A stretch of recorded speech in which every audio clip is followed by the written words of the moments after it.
So, John Mannion, thanks very much for joining the show today. How are you? Very good. Good to be here. Good to be So, talking you with you had again. absolutely. So, you still have an awesome career. Let's start with something cool. What was your kind of the best and worst moment if you look back at what you've done in the past, 10, 15 years? Because everybody Yeah, has. yeah, to know, absolutely. That's a great question. You get into talking about, best and worst moments. I learned most from the worst moments, and I think that's what makes us better. So I'm always focusing on and looking at how I can look at some of the things that I've gone through and how I can learn from those, how I could have handled it differently, how we could have handled it differently, and how we could get better from that.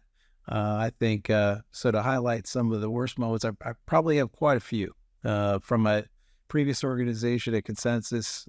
Just means that you've done a lot. But if you don't do anything, then nothing happens. Right. Yeah. That's the thing about business and sales and partnerships, and you're losing most of the time. And when you do have those wins, that's a fun reward. But and you get excited about to do it again. But for the most part, it's a lot of losing, and you're learning from that, and improving and going back to it. And my thinking is, if you do lose, it may be just a no for now. Maybe that partner or a client can be a win later, right? And did you ever have to have some difficult conversations with partners specifically? I think we always talk about strategy, and the strategy is typically works really well when everything is working as planned. And when it doesn't, then sometimes strategy is out the window and you got to improvise. Yeah, no, I think when you get into working with partners, ideally you're stepping through it. You're trying to plan out how it goes forward from the beginning, but things happen. Things happen within those organizations. Things happen within your organizations that can affect what happens in the relationship. But we still move forward. We're doing damage control before we go live, and then when we go live, there's still a need for that. And there's always times for adjustment, and we have to readjust. And that people are changing. Maybe you have an instrumental key member that's gone from your team or their team, but you still have to pick up the pieces and get back on track.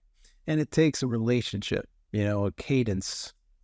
And when you have that with a partner, and you have them understanding their piece of it, your team understanding and your organization supporting what you're doing, then that partnership and sale and engagement can be a very strong long-term one. And you speak in general terms. Do you have any stories you can share with that? Assuming we can obfuscate some of the details and you not from the recent, maybe like distant past, that you can share, because that's what teaches people. I think that's like, again, it's a lot of these stories never come to air because it's only maybe the group of people that deal with it. It's been under the covers, and unless you experience it on your own, these stories stay, like these dealings stay behind closed doors. Yeah, no, I mean, over the years, you have a lot of those stories. I think, a recent one that was an interesting journey, which, I wouldn't point to any particular part of the partnership, but previously, we're selling a SaaS-based solution, working with Verizon, right? And I work heavily with telcos over the last 20 years, and working with Verizon. There's a lot of moving parts. Again, what some of the challenge consisted of was technical challenge on implementation, technical support, great resources moving on from that organization from Verizon, and having to deal with the change and who they follow up with. And before we ever got there, we had 8 months of legal back and forth, right? Where everything was stalled because you can imagine what that process is like, and all the boxes that need to be checked, all the red lines that are going back and forth, and continue to keep the momentum and the go-to-market strategy there, so that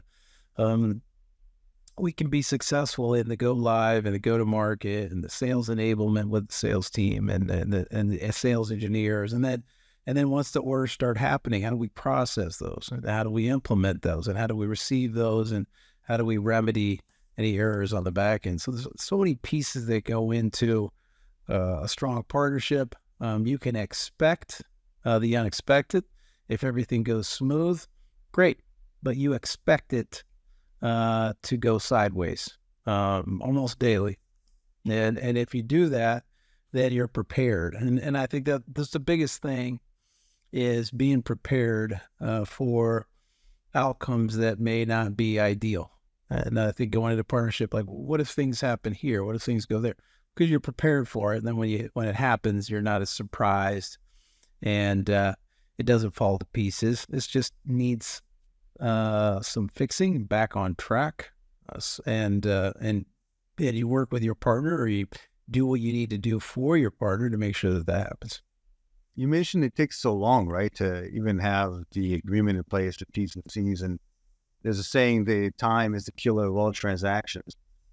How do you manage that process? As somebody who's a leader, probably the kind of the mastermind behind making the transaction happen, how do you deal with all these constraints, like all those people involved, the large companies, the legal, all the different moving parts, and make sure that it's like a large boat, it's like a cruise ship, but you have to make sure it doesn't sway over to a different direction. It's very hard to. It is. I mean, there's a few different things to look at it from a very high level.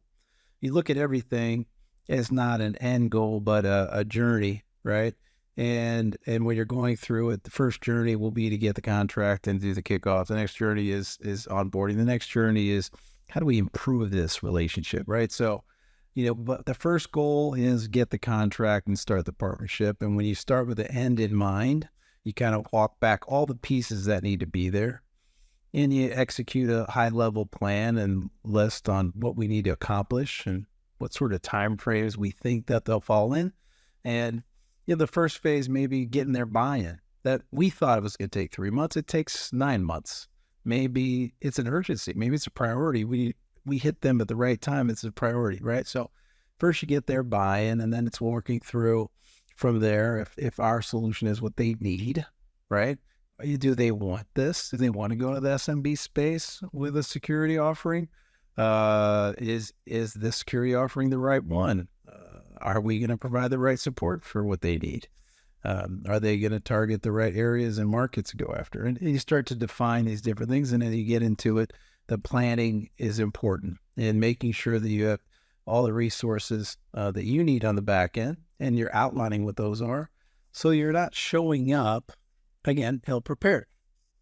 And at the same time, they may be very ill-prepared, but they may be the stronger partner, the stronger client, and they dictate a lot of this, and all you can do is do your best to stay on track, on course, on the schedule that you already initially try to determine. But things may change, and the idea is when you have many of those going on, some of those move forward, and some of those take longer, but you understand the process, and you become a experienced leader for your team and or representative if you're the rep, and then you continue to ask for the next step in the process, right? And it keeps moving things along. And when you think about telcos and companies, there's quite a bit of transition that happens in the past, I would say even 2 years, 5 years. And I know that a lot of these telcos are now dwelling into the kind of the security space, even though it's not so much in their DNA. When you think telco, you don't necessarily think security. And everybody hates them. Like, I think they're the most hated sector. I think just because the nature of what it is that they do, everybody blames the infrastructure behind when things go wrong. So the question to one, how do you decide to, or should you even decide as a vendor that you want to work with somebody like that? Again, yeah, you're laughing, but it's true, because maybe you get enamored by how many salespeople they have, how many clients they have or what revenue they do, but then there might not be a fit to begin with. Such an interesting space. I mean, even the term telco, it's hard for people to understand. What does that mean? So, when I think about the communication service provider space, right? And shortly, a short time ago, they owned everything. They had the voice, data, TV, phone, everything went through them. And this is before the blowing up of the UCaaS space with Ring Central, before the blowing up of the cloud-based hyperscalers who dominate, right? And they were the ones, right? They weren't the ones that had the wireline, they had the wireless, they have everything, right? And so those folks, the one thing they do know how to do is find customers and try to maintain those customers and provide a pipe. Not to cut you off, I just double click. When they had everything, it was also quite the gravy train. Meaning people had no choices but to sign up and pay. Like I remember what the T1 connection was, thousands of dollars. Right. A private network, was huge money. Those cost millions of dollars. Yeah. All right, continue. I didn't mean that. No. You're exactly right. I mean, that was the business, is selling pipes, selling minutes, right? When things were billed on a minutes basis. And so, and at that, some of those times I was looking at on the back end, working with them, managing the network or managing the billing, which managed per minute and all these different area codes. It's complicated, right? So what they have changed in, okay, we provide a pipe. Now it was multiple pipes. Now it's down to a pipe, but they still have, again, a large customer base. They have a footprint. There's a lot of smaller vendors out there, a lot of broadband vendors. There's a lot of push in connecting America, right? And so there's a lot of dollars being spent to improve the infrastructure, but then there's other services that are needed, right? And cyber is one of those things. It's popular. It's a need because there's a concern there, right? And I think what these telcos trends will look at a little bit differently depending on the market they go after. Like, how big is your footprint? How big is the region you're trying to cover? How are they mostly residential? Is it business? Are you nationwide? Are you the largest in the world, or are you regional in a certain part of the U.S.? And because of that, you're trying to say, look, I need to give everything to my clients. This is a business in the box solution. Who do I care about? Maybe they're enterprise, maybe they're SMB, maybe they're residential. Understand that, and then understand what those folks need, and then bringing those things to those folks in a way that's easy for them to digest. And people like the idea of less bills, right? Even though they automate the billing and, they like to not have as many. And if I can get all of my solutions from one vendor, it's still ideal for a lot of folks, businesses and others. And they still feel like, with all these services, they can get more competitive rate, which is true. So I think there's still, as these telcos who have a lot of dollars in the bank can morph and change and provide other services, there's definitely a big upside, because if they do it right, they're in a position that other organizations aren't and won't be, and that really will help small businesses, residential, get the services that they really have been waiting to get. And since the kind of the line for becoming commoditized, and people have options now, assuming they losing customers or revenue on a regular basis, and so they're looking to venues to add on and provide additional value to the client, right? So maybe hence the cybersecurity, which is a matter of national security anyway. We need a stronger infrastructure for our SMBs, people that don't know how to protect themselves. How can you, as a vendor, potentially fill in that gap? A, provide the strong revenue source. B, provide that expertise which you don't have.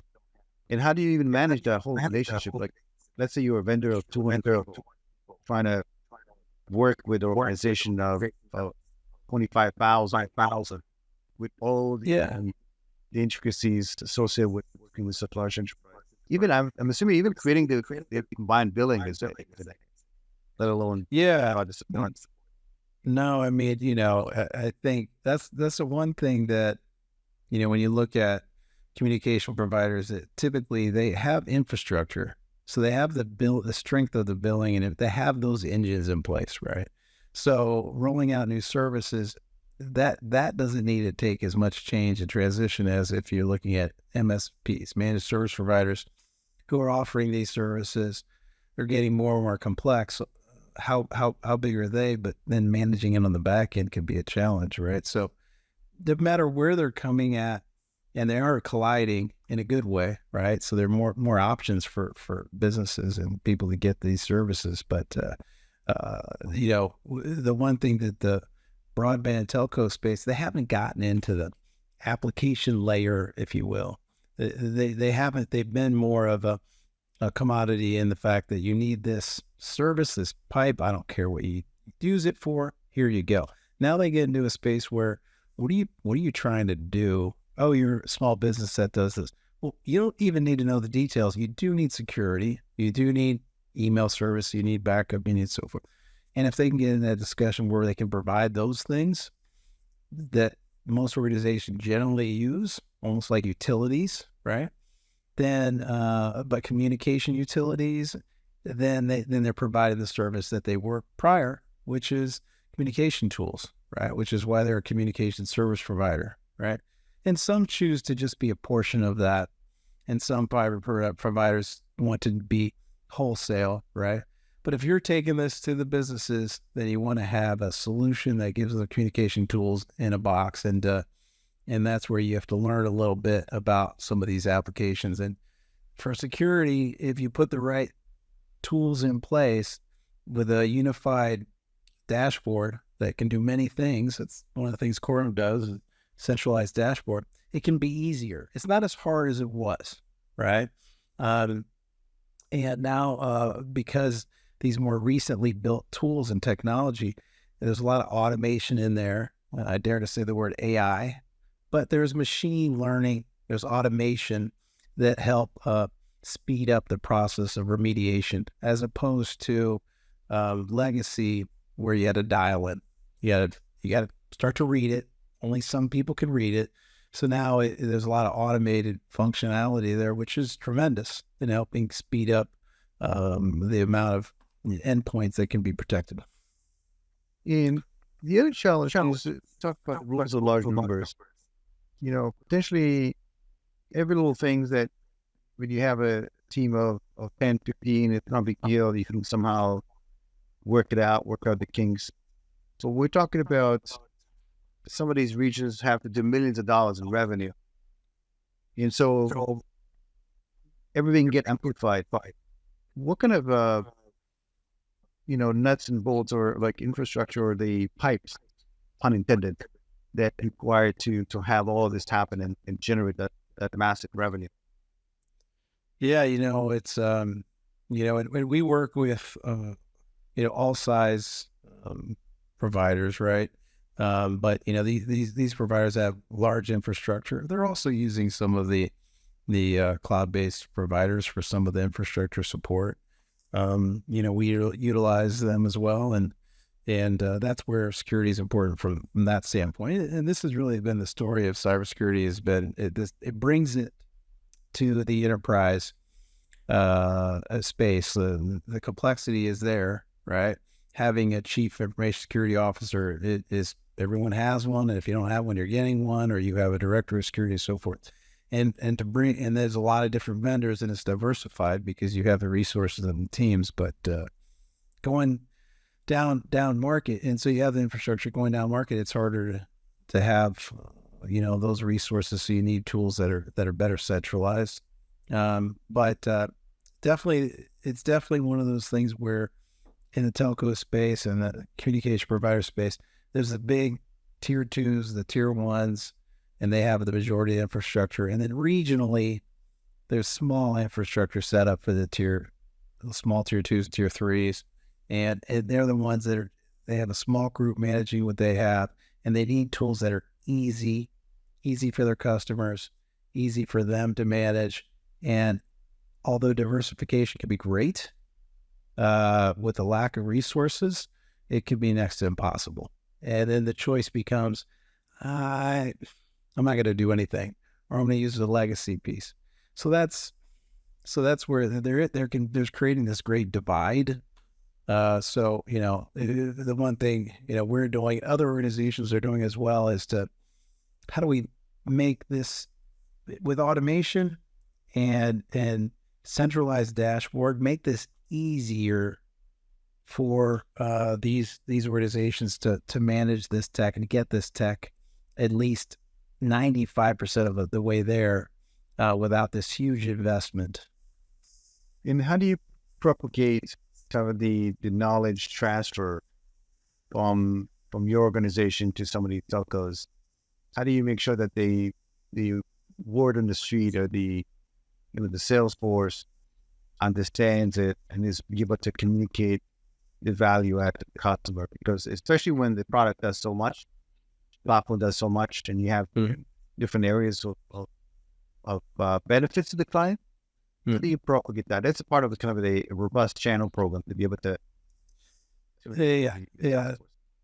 No, and I appreciate you pivoting to this part of the discussion, because I think a lot of the times, we get into organizations say, either I want to go into the channel program, or I want to drive sales this way, and they don't think it out, and they don't bring in the right assistance and help to advise on certain things. I want to jump into marketplaces. I want to do it. And Jonathan, I think you're 100% correct. And I know it's boring if I agree with you all the time, but a lot of them just get enamored by the end result.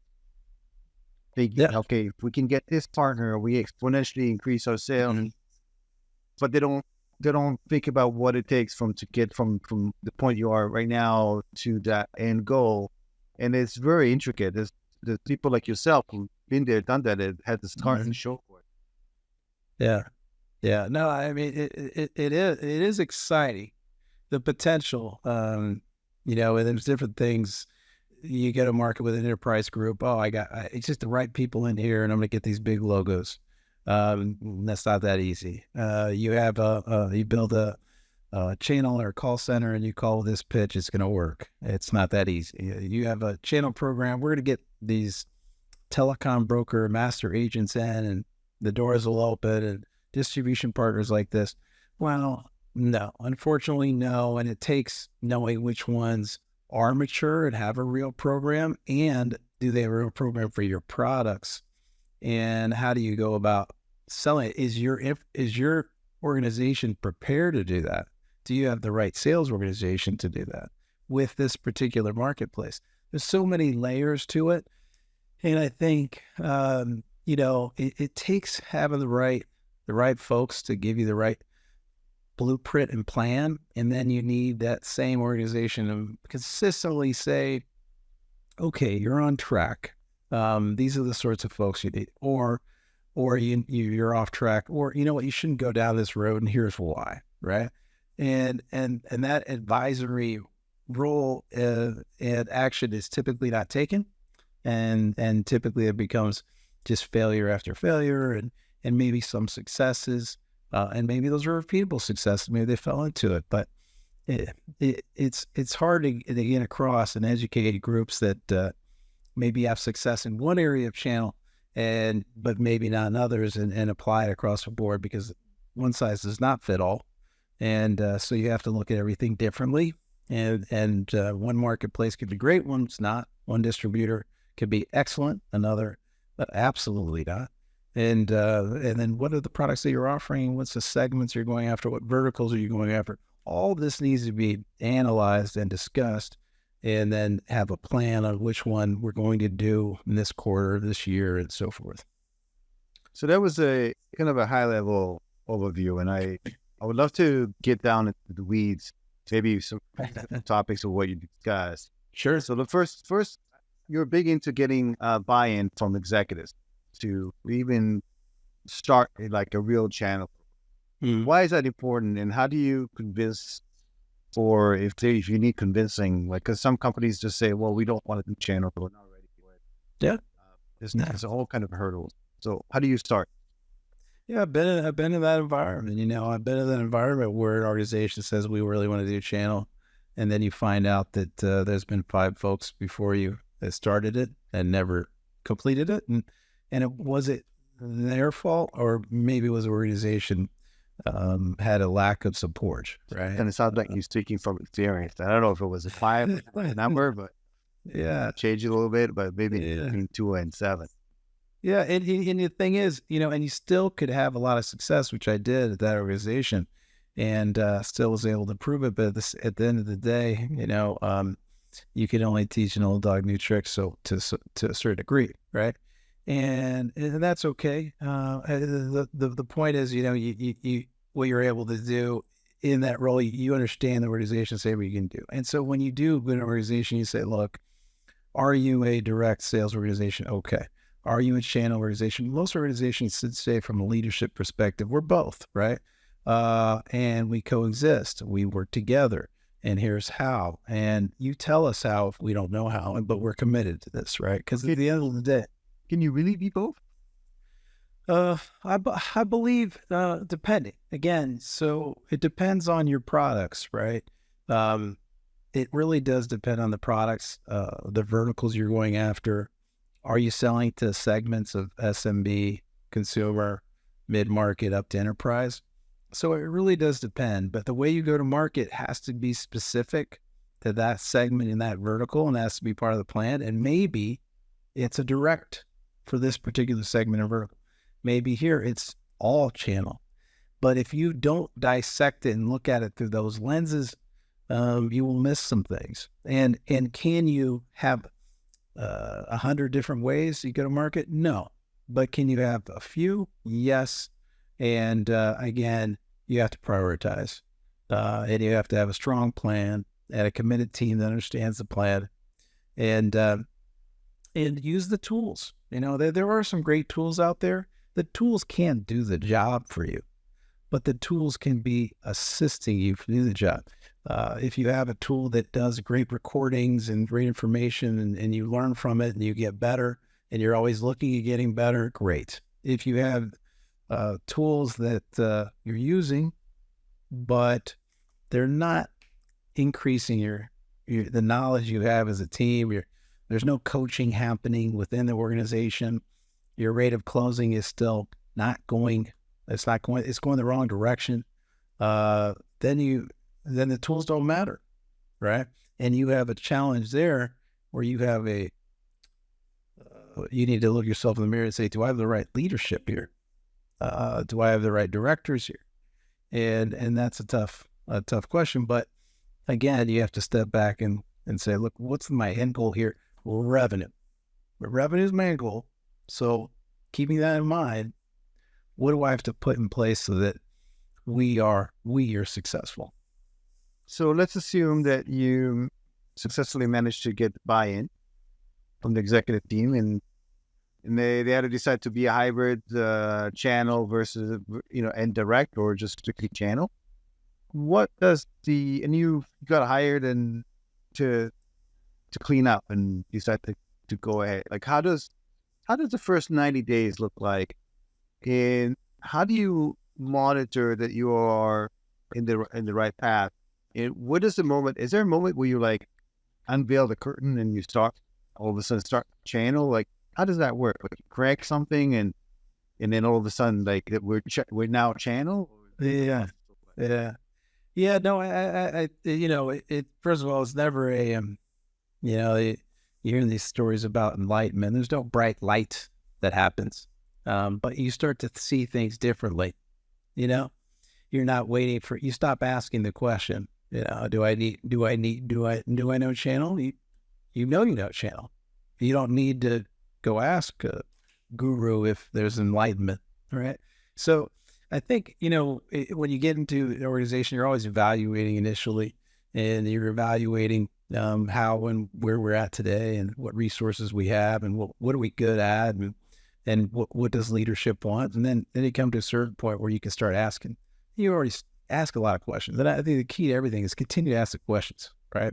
And sometimes they'll be well received. Oh, I'm glad you're asking that question. Sometimes they're not well received. They're like, why are you asking that question? Like, well, because we want to get better. And that's a hard question, I know, but we get through this, we will get better. That's all you're trying. You always keep that in mind. Like, it's all about getting better than where we were. And if you're going to be direct, you don't do this anymore. You do this. It's very focused, and it's this. And if you run into this, that's going to be moved into a different group. Okay, but be really good at this. So focus is important, and the plan and the way in which you go to market is important. You know, uh, I have to bring up the solution selling and consultative approach. It has to be a part of everything you do, because at the end of the day, that's how we're going to discover if we're even a fit for our partners or clients, if we ask the probing questions. Because when we do, it uncovers what they're trying to reach, right? I want to have as a partner, I want to make a lot of dollars, not change any of my management skills or any resources. I want to get a high rate of return and low failure for everything we roll out, right? And I want you as a partner to do everything and spend the money on the marketing of this product. Okay? So that's not going to happen, but you're trying to get there with everything that you do as best you can, and in putting a plan together so that when you do roll out a channel program, you can say, look, this is the first part of our channel program is focused on this. The next phase will be these. The next week we'll graduate here. And then meanwhile, while you're rolling these out, you're always exploring other areas. You're always continuing to explore, but you're not putting resources on it until you feel confident that, okay, now we're ready to put some resources into this, and we know that there will be a return, and this is how we're going to go after it, right? So, it is a journey, right? And with channel, nothing's a direct line, but because you work with channel, there's more on the other side, right? That partner opens the doors to many doors that you wouldn't have access to, as opposed to knocking on one door at a time. So it takes a lot of planning, a lot of strategy, but understanding and experience, right? And it's scary. It can be scary. A lot of things are to people that haven't done it, right? I don't know how that works, so I'm a little bit scared. And that's why you want to try to improve and be well-rounded, so you don't run into those sorts of things, which, in sales and channel sales, is going to happen. And how do you pick the first couple partners? I mean, is it typically friendlies, people that you know, or is it a particular market, or is it the little segment, typical size? How do you find that? Because that's, I think, also one of the key aspects of is how a successful launch is to show some successful marginal success by attaching yourself to the correct partner. Yeah. No, I think it is a matter of utilizing the relationships you have and getting their input. Honestly, go to your partners and trusted advisors, whether you think they're a good fit or not, and say, look, I have something here. It's different. It's new, but I want to get your opinion on it, right? And again, you want their honest opinion. That helps you. You want to take it to people and say, hey, what do you think about this? Is this something that, from your position, your organization, you're not the decision maker on this, you would take on? Someone in your similar role at a similar organization would be interested in this. And I think you start to explore that, and then you start to explore what areas I need to sharpen up our program, right? And already, what sort of things should be in place, but you want to take it out there to these partners and say, hey, let's get an idea. And then from there, there will be the questions like, what do you think, what can we do with this? What do you think we could make with this? Then you get into the commercial terms discussion where you're looking at the upside and the potential, and now it's a lot more fun discussion about just growing together. Yeah. And tell me, selling has changed in the past, several years. How's it affecting the channel programs and how people go to market, or if it does? Yeah, no, I mean, I think we've spoken about it. There's so many different ways to communicate with people. LinkedIn isn't a place where you just go to communicate with a couple of people or find a technician. Way back in the day, it's different now. It can be a great resource. You have many tools out there that could be great resources, and you want to keep evaluating these tools and how you can utilize them for automation, lead gen, partner improvement, and continue to look at these, adding these tools and moving on from tools if they're not the right ones for you. But this is how you get better at managing that flow, right? And the flow of leads through your partner program, for example, with referral agent program, and getting it into the hands of your sales reps and then speeding up that process and giving the information beforehand so they have the background, right? So it's the process needs to be in place. The tools help improve the process, and then both complement each other.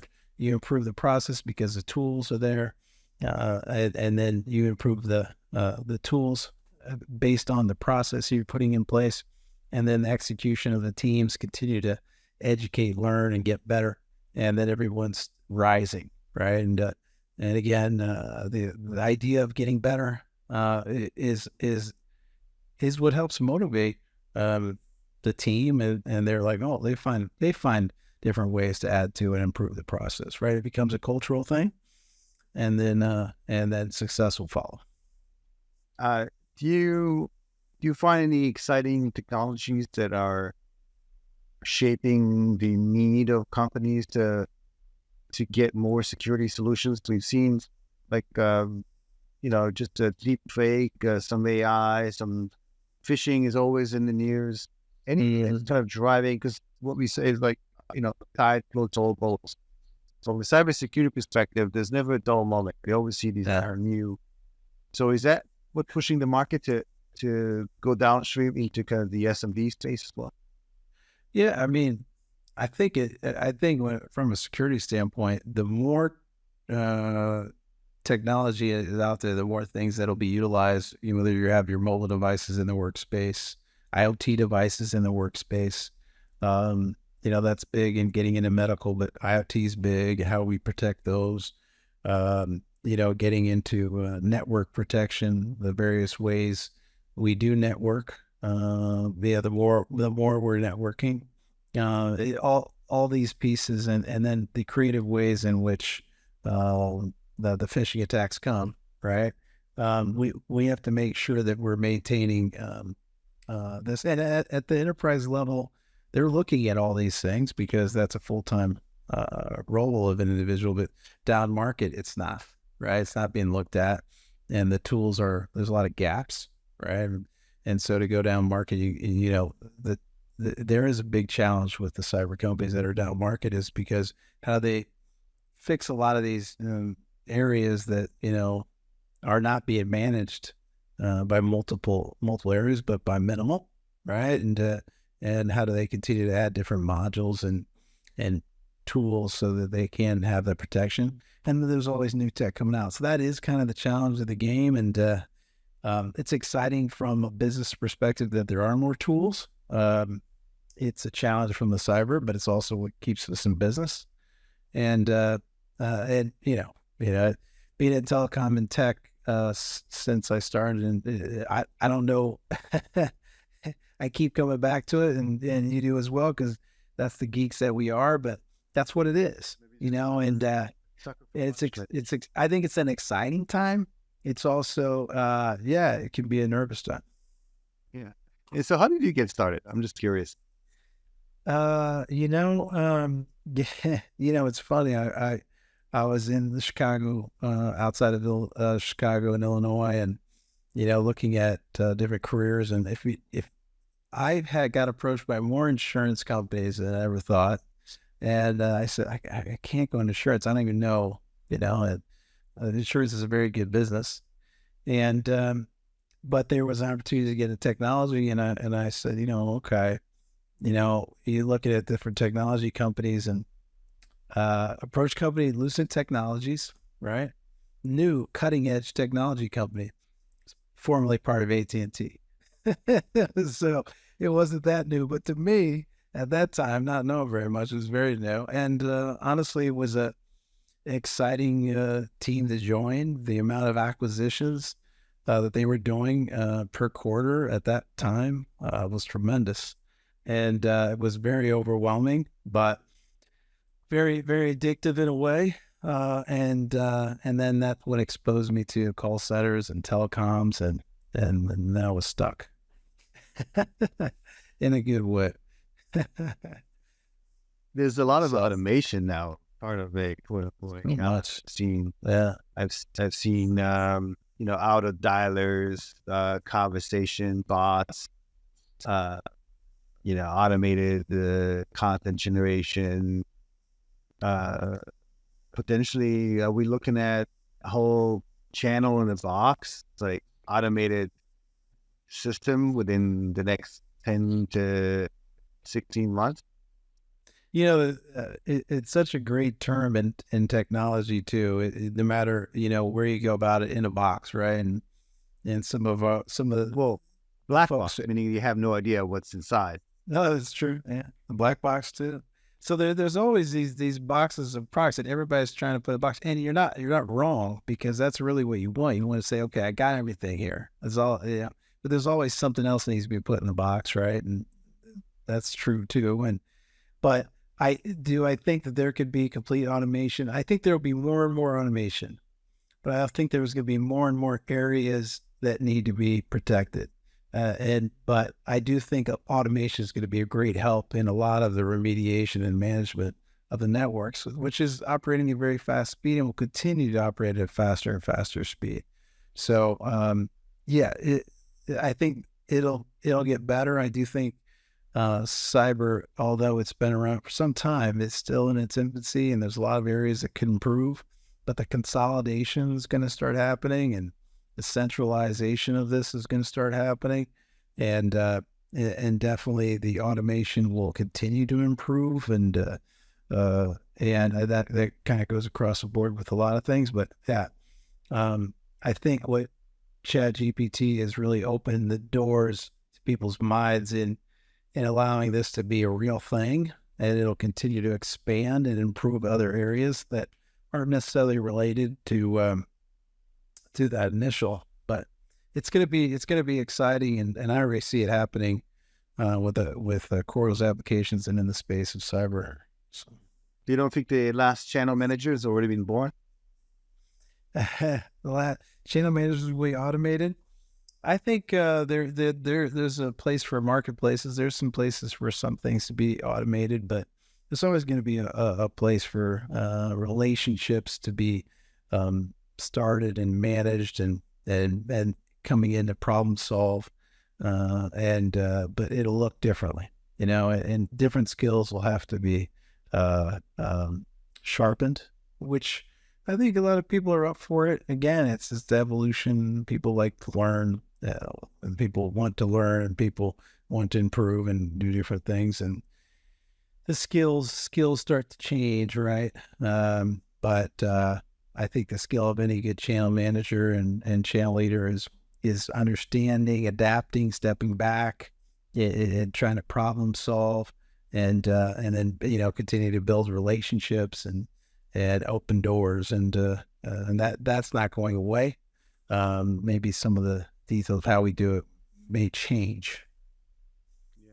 And you don't think the relationship have changed? I mean, the pandemic caused us to be isolated for a couple of years, and then when we came back, I don't know if we're fully, we do a lot of this stuff. I'm much trying to do this in person, but so if that's the next best thing. And then I don't know if they, certain age groups, if they value relationship like we do, or how does that even relationship even look like? Maybe relationship is your online presence. Maybe it's how you conduct yourself publicly through various means like social media. Oh yeah, relationship is everything, right? So how do you adapt to kind of the new world order where I think a lot of these buyers, tech buyers, they do a lot of the decisions prior to even contacting you, like 80% of it, just by researching you, finding out who you are, what you stand for, what you stand for, and so on. Building the marginal, and that's true for channel and for product. Yeah. Only the marginal, like the last mile, use the telco term, is important where they want to talk to a person. Right. No, I mean, from some organizations just use chat for support, it's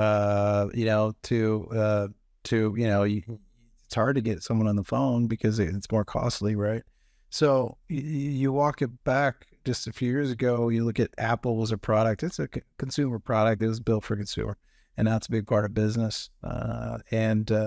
So yeah, these things are changing, and that's the one thing you can't have your your hands clenched. You gotta stay solid. You got to be adaptable and fluid and comfortable with being fluid and allow for the change, because that's the one thing you can count on, right? So I think it's important to be fluid and going with it. But as those things start to happen, we'll start to see new opportunities come from it, and just like new disruptive things. This is disruptive. Social is what it is. Well, it can also be a positive thing, and just like here, we're having this discussion here, and a social presence. I can't be in so many places across the country, although I'd love to in person. I can do more, sometimes remote, and I need to get the most out of time. And I think that'll continue, although there's no replacing a face-to-face discussion or sitting down and having a coffee or whatnot. I think that's important to have both. It's just now there's more avenues. Again, just like there's more avenues of communication, there's now more avenues of communicating your message or messages or marketing or expanding your footprint. And so it's interesting. And I don't know if anyone has it figured out or if there ever will, but it's definitely changing the landscape. And it's some days frustrating, but most days is fun, right? Yeah, absolutely. I always surprised me. I met a few people after doing this, and they were way taller than I expected. Yeah. Because it's funny. It's we have so much nonverbal communication, right? That we do through this medium, whether it's audio or video, and then you meet in person, a lot of views. There's even this, I've seen a video about like how when you shake somebody's hand, there's certain like pheromones that move or like some, move from your hand to their hand, vice versa. They create this trust. And maybe, I don't know, maybe we'll solve that too. Maybe there's going to be tactile suits where we or hands shake, and as soon as it's on I think technology is moving faster than we can ever anticipate.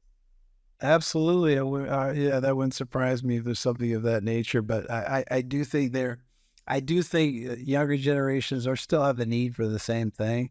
It's a human nature thing. We all have a need for nature. We enjoy our technology. We need our technology in today's world. But we enjoy interaction. It's, a lot of things haven't changed, although a ton has. But, it being in the space of technology, I think it's mostly enhancing, and we just have to be smart to regulate ourselves a bit, as a society. But I think when it comes to business and driving and whether you're going direct sales, indirect sales, I can't emphasize enough, that I hope and try to see every organization have a solid plan and not go out there with a half-baked plan or not even baked plan. And I like them to have a fully baked plan and have buy-in and have support and love to see successes. And you see it in great organizations that do it the right way. And that's exciting. And, I'm happy to be a part of one. Yeah, absolutely. So if you fail to plan, you plan to fail, like the cliche. There you go. So before we part ways, a couple things. One is you struck you as a very positive person. Maybe if, in cybersecurity, it's always like very morose kind of, this thing. So, on edge all the time. Maybe there's a couple positive things that you can contribute, I think you've seen or experienced before we part ways. And then the other piece is that provide some insight in terms of how can people reach out to you, what are the areas that you like to engage with people, and then we'll part ways. Yeah, no, absolutely. I think, I think you wake up in the morning and you have a mindset you could set, and you understand that, look, there's a lot of things wrong in this world, in this place, in this life, and then we can always look at it that way. But I think you want to have a perspective that, whatever it may come across, I can handle it. I'm excited about taking on that challenge. And again, at the end of the day, you're just trying to get a little bit better, do something a little bit better than yesterday, or make you feel a little bit better, make someone else feel a little bit better. And that's going to help bring you to the top. And that's a philosophy I try to follow. Don't always, but try my best. Again, approach everything humbly and try to get better. But as far as getting a hold of me, I'm LinkedIn. You can find me on LinkedIn, and doing a lot of good work here at Coro as we're building out our global telecom and ISV tech partners, franchise partners, and marketplaces. So you can get a hold of me via LinkedIn and leading our cyber efforts here at Coro. Good stuff. And I love following up, love following and seeing your notes and posts on LinkedIn. Very insightful. And thanks very much for joining the show. Much appreciated. I really enjoyed the conversation today. Absolutely the same, David. I appreciate inviting me. And until then, thanks for all who joined us today. Stay safe online as well as offline. And I'll see you in the next episode. Thank you again.